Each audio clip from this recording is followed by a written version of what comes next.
let's talk a little bit now about, I want to get back to this if we have time, Okay. but talk about the Faces of India, okay? What is that about? Faces of India.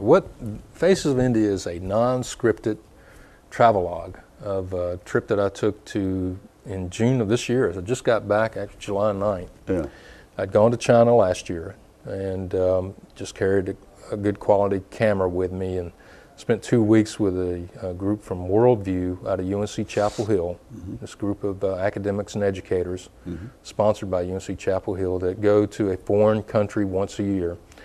And I had the opportunity to go last year, and I put that together into a video compilation called Faces of China.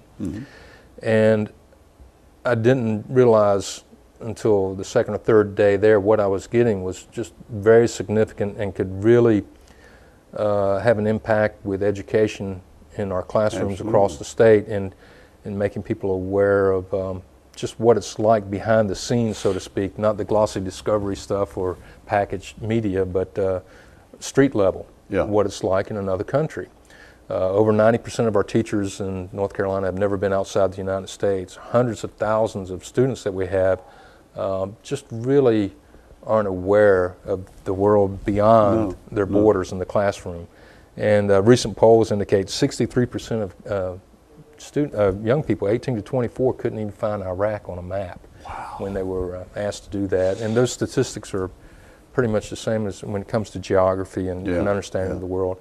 And getting to the root of that, most young people, 30%, less than 30%, thought that there was even a need to know where a country was about. They didn't see any real that was in the papers. significance. No, they really don't. And I think that that's something that we need to work on. And I think part of that we can do by, you know, Faces of China, Faces of India is bringing some footage and letting them see firsthand what it's like in another country.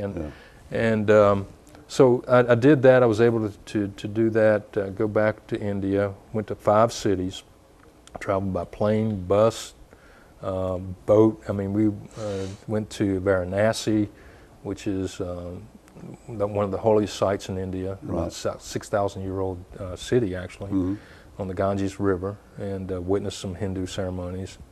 Taj Mahal, of course, everyone knows Taj Mahal, but also some other sites that are less heard about, and got some really good footage. And I was really surprised that overall favorable opinion by most Indians is not too great of the United States right now. It's about 54%. A lot of that has to do with the media, doesn't it? I mean, well, I think what I found in China and in India, I mean, even our media. in recent, yes, it is, and it's what we export. They see us as a violent, greedy nation, and I think part of that is the media. Part of it's what's happening in Iraq.